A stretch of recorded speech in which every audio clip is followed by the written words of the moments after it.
messieurs, mesdames, bienvenue sur Web Télévision. Nous sommes là dans Actualité, vous le savez, comme toujours. N'oubliez pas d'aimer, de partager le plus que possible notre vidéo, tout en vous abonnant si vous êtes nouveau à notre chaîne, en activant la cloche des notifications pour ne plus rater nos prochaines publications. Merci comme vous le faites toujours.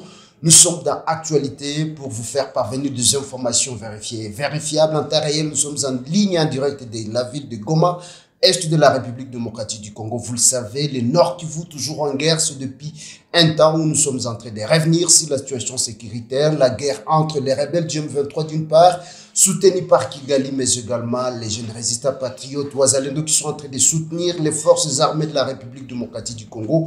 Aujourd'hui, vous le savez, nous sommes jeudi 1er février 2024. Les affrontements continuent toujours et encore. Nous sommes là donc pour devoir vous faire parvenir la situation de ce jeudi en ce qui concerne donc les différentes lignes de front, messieurs, mesdames. Vous le savez, comme je vous l'ai dit, nous sommes jeudi 1er février, 2024. Les affrontements continuent toujours et encore entre les forces armées de la République démocratique du Congo soutenues par les jeunes résistants patriotes Ouazalendo contre les rebelles du M23 soutenus par Kigali, vous le savez, dans les Massissi, mais également dans les Rutshuru. C'est depuis la semaine passée que les affrontements, les combats sont en train de s'intensifier autour des Karouba, mais également sur la colline sur Plomba, donc Mouré, c'est comme ça qu'on est en train d'appeler ça, mais également sur l'axe Mouchaki. En ce qui concerne donc la localité de Bichacha et de Kaenero, c'est jeudi 1er février 2024, les affrontements, des violents affrontements ont été signalés. Comme toujours, les forces armées de la République démocratique du Congo ont fait usage de leur aviation, mais également les drones d'attaque, mais également des chars de combat sont signalés sur les lignes de front pour essayer de bloquer l'avancée des rebelles du M23 qui sont en train de vouloir créer des débordements afin de devoir se diriger vers la cité stratégique de Rubaya. Rubaya, vous le savez, comme toujours, c'est là où regorge, c'est la cité qui regorge, voilà, de gisements des colta, c'est comme ça, des colta, mais également des castérités. Alors, les forces armées de la République démocratique du Congo sont en train de bloquer l'avancée des rebelles qui sont en train d'être renforcés. Vous le savez, depuis hier, la société civile de Rutshuru a signalé comme quoi l'armée ougandaise, mais également l'armée rwandaise sont en train de venir en appui aux forces négatives, c'est-à-dire aux rebelles du M23. Ce matin, on a signalé des colonnes de l'armée rwandaise, des hommes très munis, des hommes très armés sont en train de se rendre, plus précisément, ont été visibles, voilà, c'est jeudi, dans la nuit, voilà, dans la nuit, des hommes de l'armée rwandaise ont été visibles, voilà, des colonnes qui se dirigeaient vers Massissi pour devoir apporter leur soutien, voilà, pour devoir apporter renfort aux rebelles du M23 qui sont en difficulté, vous le savez. Ils sont en train d'être bombardés par tous les moyens, par l'armée loyaliste, mais malheureusement, on constate, c'est ce qu'on est en train de déplorer, les jeunes résistants patriotes Ouazalendo sont en train de contenir l'ennemi, même si l'ennemi est en train de tout faire pour que il essaie, voilà, pour que il essaie de pouvoir s'emparer d'autres zones ou soit tu cherches à élargir jusque là ces zones de défense, voilà, messieurs, mesdames. Donc, en ce qui concerne les informations, soit l'actualité, en ce qui concerne donc la guerre du M23. Quittons les fronts, voilà, les fronts de Mouchaki, mais également celui de Karouba. Les fronts ont été déclenchés également à nouveau dans les Mouesso. Mouesso, vous savez, c'est depuis un temps qu'il y a des affrontements qui ont été signalés. Mouesso, c'est dans la chefferie de Bachali Mukoto. Vous le savez, les rebelles du M23 sont en train toujours, ont eu à ouvrir encore d'autres fronts, c'est-à-dire les terroristes du M23 se sont attaqués à nouveau ce jeudi 1er février 2024 à des positions de jeunes résistants patriotes Ouazalendo, mais également de l'armée loyaliste, le FARDC.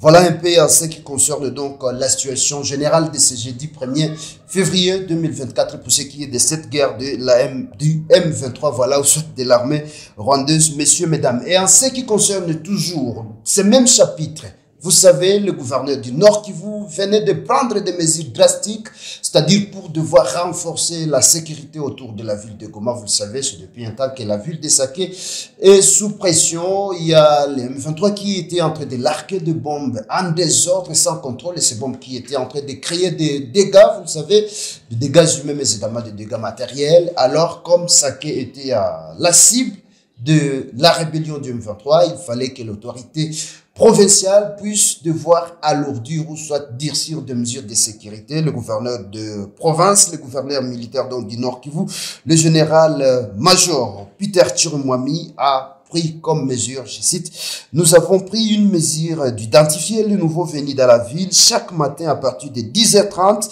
nous devons avoir la liste de gens qui sont arrivés dans la ville et ceux qui sont sortis pour qu'on soit sûr avec ce que nous vivons. » Fin de citation. Voilà la mesure qui venait d'être prise par l'autorité provinciale, le gouverneur militaire du Nord Kivu, pour essayer de rassurer, pour rassurer davantage sa population, mais également la population de la ville de Goma et celle de la cité de Saké. Vous le savez, actuellement, il y a vraiment beaucoup d'inquiétudes pour ce qui est de l'avancée ou soit de la guerre du M23. Et toujours dans ce même chapitre, vous le savez, poste pour poste, il y a quelques jours, quelques mois, nous vous l'avons signalé sur Web Télévision, le commandant de la 34e région militaire au Nord Kivu, c'est-à-dire le général de brigade Bruno Peza, a été rappelé d'urgence à Kinshasa. Et hier, dans la soirée, c'était tard dans la soirée, son successeur est arrivé à Goma. Il s'appelle le général-major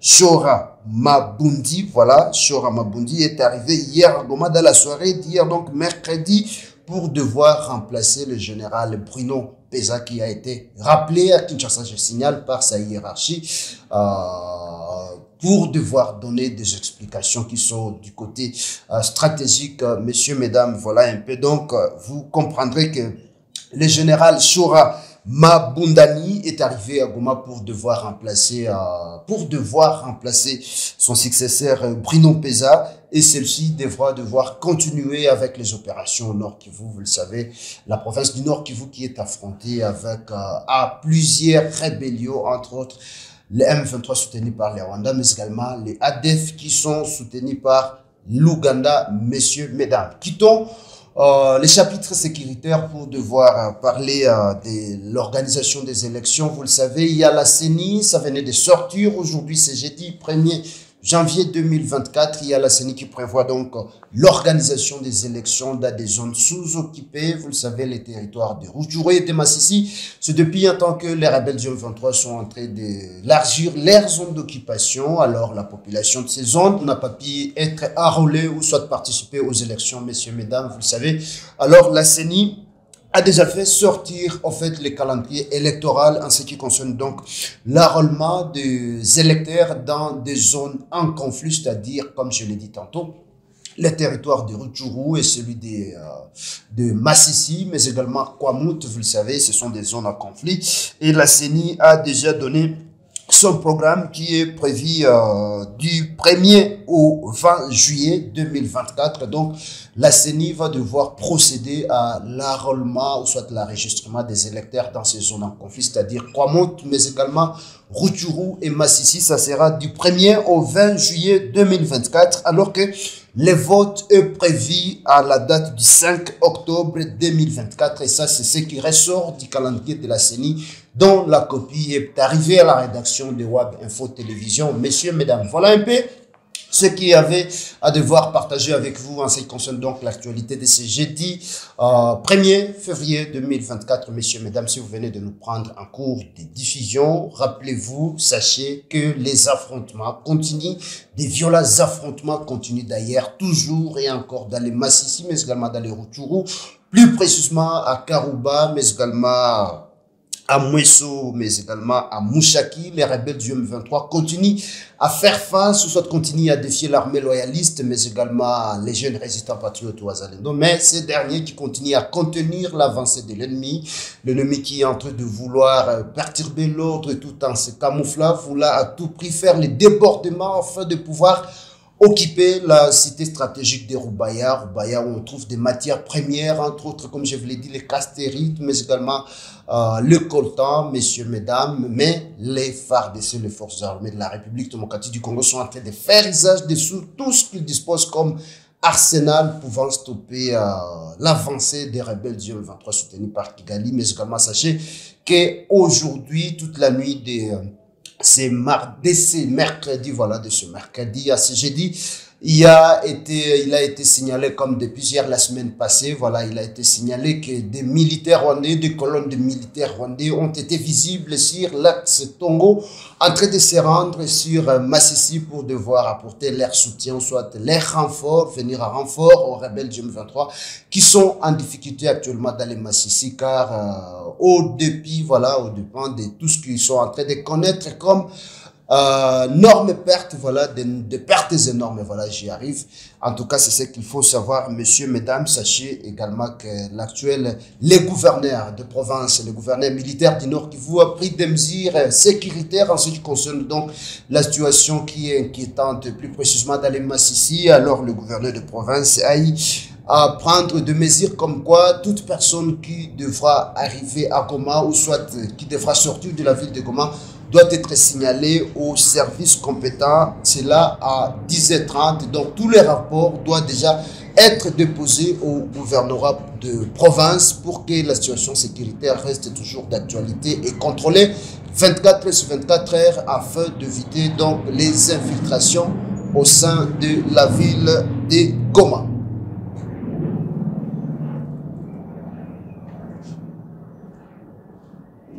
Et voilà, comme je vous l'ai dit, je suis en train de citer, messieurs, mesdames, vous savez, la CENI qui prévoit l'enrôlement, voilà, l'enrôlement, le début de l'enrôlement des électeurs dans des zones en conflit, je vous l'ai dit, dans les Kwamut, Rutshuru, mais également Massissi, ce sont des zones en conflit. La CENI qui a déjà prévu le lancement de l'enregistrement des électeurs, ça sera du 1er au 20 juillet 2024, messieurs, mesdames. Ça sera le processus d'enregistrement des électeurs dans ces zones sous occupation. On ne sait pas comment ça va se passer, mais visiblement, on reste très convaincu que jusqu'en juillet, le M23 ne sera plus sur les sols congolais, alors que les votes est prévu quant à lui à la date du 5 octobre 2024. Donc, les électeurs de ces zones sous-occupées, c'est-à-dire les territoires de Kwamut, mais également Rutshuru, Massissi, dans le nord Kivu, devront élire à leur tour leurs représentants au niveau national, mais également au niveau provincial et pourquoi pas municipal. Messieurs, mesdames, merci infiniment de nous avoir suivis. Bonne suite de nos programmes sur Web Info Télévision. N'oubliez pas d'aimer, de partager le plus que possible nos vidéos tout en vous abonnant à notre chaîne si vous êtes nouveau, en activant la cloche des notifications. Merci et à la prochaine dans un nouveau numéro.